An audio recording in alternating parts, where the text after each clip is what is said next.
Hello दोस्तों, स्वागत है आपका हमारे यूट्यूब चैनल सबसे अनोखा सेंटर में। हम लोग अध्याय 8 के उदाहरण हल कर रहे थे और इस वीडियो में हम उदाहरण 4 को हल करेंगे। देखिएगा उदाहरण क्या है। दो समांतर रेखाओं L और M को एक तिर्यक रेखा P प्रतिच्छेद करती है। दर्शाइए कि अंतःकोणों के समद्विभाजकों से बना चतुर्भुज एक आयत है। ठीक है, हमसे क्या बोला गया है कि जो L और M है ये दोनों समांतर रेखाएं हैं, इन्हें एक तिर्यक रेखा P प्रतिच्छेद करती है और इस प्रकार से जो हमारे अंतःकोण बनते हैं, एकांतर अंतःकोण बनते हैं, उनके समद्विभाजक खींचे जाएं तो इस प्रकार से एक चतुर्भुज का निर्माण होता है ABCD। और आप लोग दिखाइए, कह रहा है कि जो ये चतुर्भुज ABCD है यह एक आयत है, हमें ऐसा सिद्ध करना है। ठीक है, तो पहले क्या करते हैं, जो ये कोण बन रहे हैं इन्हें हम कुछ मान लेते हैं। इसे मान लेते हैं कोण 1, इसे कोण 2, 3, 4 और इसे 5 और 6 मान लेते हैं। ठीक है, इसे भी मान सकते हैं लेकिन इसकी कोई आवश्यकता नहीं है। ठीक है, अब देखिएगा जो हमें प्रश्न में दे रखा है, पहले हम लोग यहाँ पर लिख लेंगे, हेडिंग डाल लेंगे दिया, और दिया में हम लोग लिख लेंगे L और M ये दोनों क्या हैं, समांतर रेखा हैं। तो यहाँ पर लिख लेंगे L समांतर M है, L समांतर M है।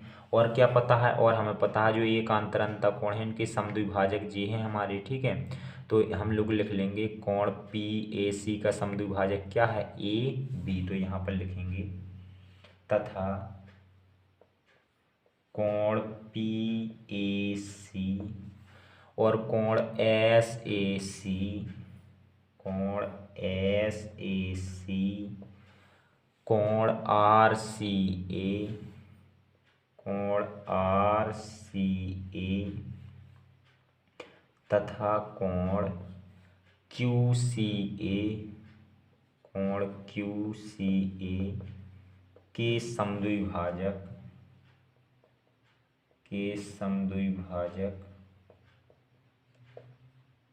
क्रमशः AB, AD,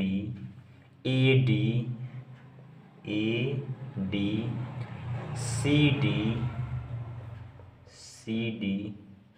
तथा CB हैं। ठीक है, इस वाले कोण का समद्विभाजक हमारा ये है, इस वाले कोण का समद्विभाजक ये है, और इस वाले कोण यानी कि इस कोण का समद्विभाजक ये है। इसी प्रकार से इस कोण का समद्विभाजक हमारा ये है। हमने सबके नाम लिख दिए। ठीक है, अब जो हमें सिद्ध करना है उसे भी लिख लेते हैं। यहाँ पर हेडिंग डाल लेते हैं सिद्ध करना। क्या हेडिंग डाल लेते हैं, सिद्ध करना। और हमें सिद्ध क्या करना है, जो हमारा ये चतुर्भुज ABCD है यह एक समांतर चतुर्भुज है, ऐसा सिद्ध करना। तो यहाँ पर लिखेंगे ABCD एक समांतर आयत सिद्ध करना है। ठीक है, एक आयत है, ऐसा सिद्ध करना है। ठीक है, आयत सिद्ध करने के लिए क्या करना होता है, हमें पता है कि सम्मुख भुजाओं के प्रत्येक युग्म बराबर दिखाने होते हैं और कोई एक कोण हमें 90 अंश का दिखाना होता है। ठीक है, तो यहाँ पर हम अर्थात करके लिख लेंगे, यदि हमें ABCD को एक आयत सिद्ध करना है तो हमें क्या करना होगा, हमें AB बराबर हमें CD दिखाना होगा, सम्मुख भुजाएं बराबर दिखानी होगी। AB बराबर CD तथा AD बराबर BC, AD बराबर BC। और क्या दिखाना होगा, और हमें एक कोण 90 अंश का दिखाना होगा। तो मान लेते हैं इस हम कोण A को क्या दिखा देंगे, कोण A को हम 90 अंश का दिखा देंगे। ठीक है, कोई भी कोण 90 अंश का दिखा सकते हैं। तो यहाँ पर मान लिया हमने कोण A 90 अंश का दिखा देंगे। तो हम AB बराबर CD, AD बराबर BC, कोण A बराबर 90 अंश दिखा देंगे तो हमारा सिद्ध हो जाएगा ABCD एक आयत है। ठीक है, तो यहाँ पर अब हम लोग हेडिंग डाल लेते हैं उपपत्ति और यहाँ से सिद्ध करना स्टार्ट करते हैं। तो देखिएगा, अब हमें पता है L रेखा और M रेखा ये दोनों समांतर हैं और इन्हें एक तिर्यक रेखा प्रतिच्छेद कर रही है। तो ये वाले कोण क्या होंगे, ये वाले कोण होंगे हमारे एकांतर अंतःकोण। ये एकांतर अंतःकोण होंगे, एकांतर अंतःकोण बराबर होते हैं। ठीक है, तो हम कह सकते हैं कि जो हमारा कोण 1 प्लस कोण 2 यही तो है पूरा एकांतर अंतःकोण, और यहाँ कोण 5 प्लस कोण 6 ये पूरा एकांतर अंतःकोण है। तो जो हमारा कोण 1 प्लस कोण 2 होगा बराबर हो जाएगा हमारा कोण 5 प्लस कोण 6 की, क्योंकि ये एकांतर अंतः कोण है दोनों। यहाँ पर लिख देंगे एकांतर अंतः कोण, एकांतर अंतः कोण, इसलिए हमने इन दोनों को क्या कर दिया, बराबर कर दिया। ठीक है, 1 और 2, 5 और 6, क्योंकि जो ये पूरा कोण है 1 2 से मिलकर बना है, ये पूरा कोण 5 और 6 से मिलकर बना है।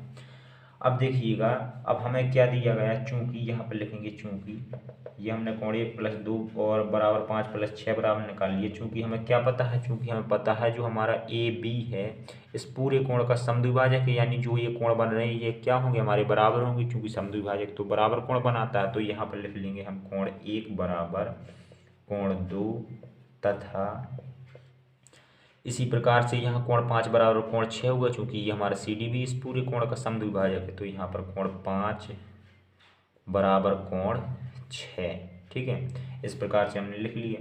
अब हम क्या करेंगे, हम कोण 1 की जगह पे क्या लिख सकते हैं, कोण 1 की जगह पे हम 2 लिख सकते हैं। और इसी प्रकार से कोण हम अगर लिखना चाहें तो 6 की जगह पे क्या लिख सकते हैं, 5 लिख सकते हैं। तो यहाँ पर 1 की जगह पे कितना लिखेंगे, हम 2 लिखेंगे। तो यहाँ पर हमने 1 की जगह पे 2 लिख दिया, प्लस कोण 2 और बराबर कोण 5 और प्लस कोण 6 की जगह पे क्या लिख देंगे, 6 की जगह पे हम 5 लिख देंगे। तो यहाँ भी कोण 5 हो गया। अब देखिएगा, इन दोनों को जोड़ देंगे तो यहाँ पर हो जाएगा 2 कोण 2 बराबर, ये इन दोनों को जोड़ देंगे तो 2 कोण 5 हो जाएगा, 2 कोण 5 हो जाएगा।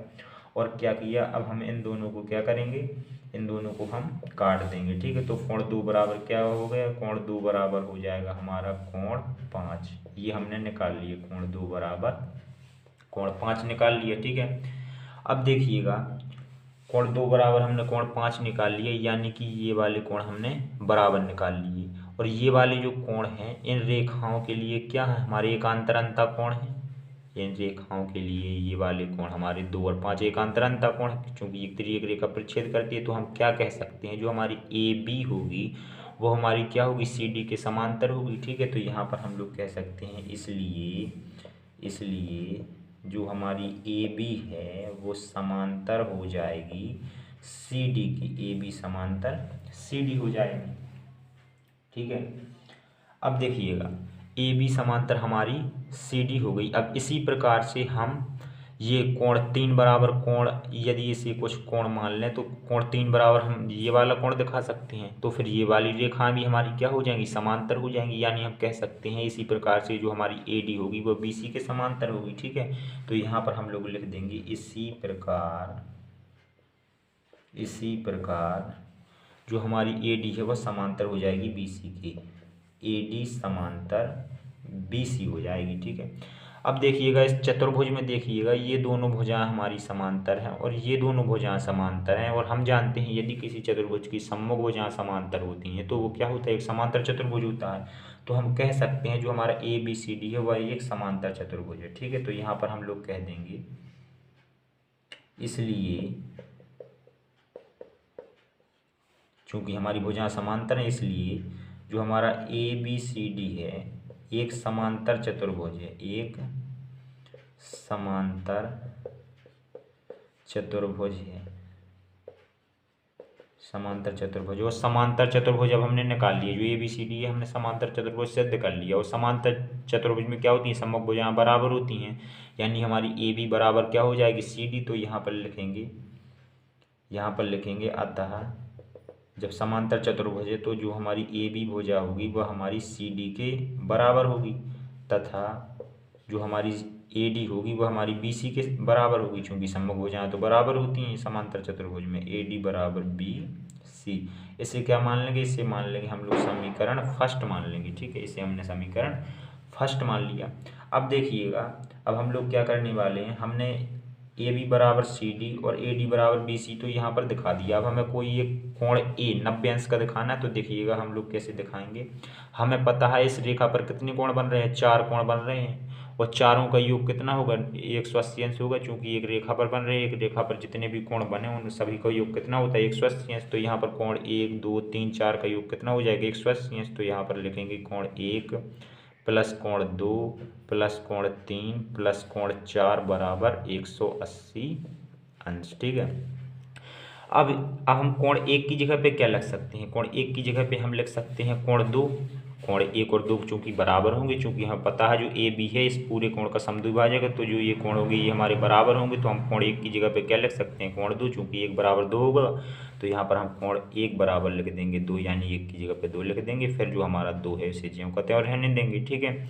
अब प्लस कोण 3 प्लस कोण 4 है, ठीक है। तो हम यहाँ पर 4 की जगह पे क्या लिख सकते हैं, 3 नहीं लिख सकते, चूंकि ये हमारा ए डी समद्विभाजक है इस पूरे कोण का, ये दोनों हमारे बराबर होंगे, वो बराबर होंगे तो हम 4 की जगह पे 3 रख सकते हैं। तो ये हमने क्या किया, ये 3 तो हम ज्यों का त्यों उतार देंगे और 4 की जगह पे क्या लिख देंगे, 3 लिख देंगे, और बराबर में हमारा 180 अंश है। इन दोनों को जोड़ देंगे तो यहाँ पर हो जाएगा 2 कोण 2 हो जाएगा, यहाँ पर 2 कोण 2 हो जाएगा, इन दोनों को जोड़ देंगे तो 2 कोण 3 हो जाएगा, और बराबर में कितना है हमारा 180 अंश है। यहाँ से यदि हम 2 कॉमन निकाल लें तो हमारा क्या बचेगा, कोण 2 प्लस कोण 3 बचेगा, और बराबर में हमारा 180 अंश है। ये 2 हमारा चले जाएगा बटे में, तो 2 प्लस कोण 3 बराबर कितना आ जाएगा हमारा 180 बटे में 2, और जब हम 2 से भाग लगा देंगे तो कोण 2 प्लस कोण 3 बराबर कितना आ जाएगा, 90 आ जाएगा। इसे मान लेंगे समीकरण सेकंड। अब हम लोग क्या करेंगे, समीकरण फर्स्ट व सेकंड से हम क्या निष्कर्ष निकाल सकते हैं। समीकरण फर्स्ट में हमने क्या किया है, ए बी बराबर सी डी दिखाया है और ए डी बराबर बी सी दिखाया है, और सेकंड में हमने क्या किया है, कोण 2 प्लस 3, कोण 2 प्लस 3 यानी कि कोण 2 प्लस 3 का मतलब क्या है, कोण ए, चूंकि इस चतुर्भुज में कोण 2 प्लस 3 का मतलब क्या है, कोण 1, तो या फिर अर्थात करके हम यहाँ लिख सकते हैं, या कोण ए बराबर 90 अंश, ठीक है। अब मान लेंगे इसे समीकरण सेकंड, तो यहाँ पर लिखेंगे समीकरण फर्स्ट व सेकंड से, समीकरण फर्स्ट व सेकंड से हम निष्कर्ष निकाल सकते हैं कि जो हमारा ए बी सी डी है एक आयत है, चूंकि जो हमें दिखाना था वो हमारे फर्स्ट और सेकंड समीकरण में दोनों में मिल रहा है, ठीक है। हमें क्या दिखाना था, ए बी बराबर सी डी, ए डी बराबर बी सी, ये हमारा समीकरण फर्स्ट में मिल रहा है, कोण ए बराबर 90 अंश दिखाना था, ये सेकंड में मिल रहा है। तो हम कह सकते हैं जो हमारा ए बी सी डी है वो हमारा एक आयत है। तो समीकरण फर्स्ट व सेकंड से हम कह सकते हैं, समीकरण फर्स्ट व सेकंड से कह सकते हैं ए बी सी डी एक आयत है, एक आयत है। यही तो हमें सिद्ध करना था, तो यहाँ पे लिख देंगे इति सिद्धम, इति सिद्धम। इस प्रकार से हमारा चौथा उदाहरण कंप्लीट हो जाता है। चलिए मिलते हैं अगली वीडियो में, धन्यवाद।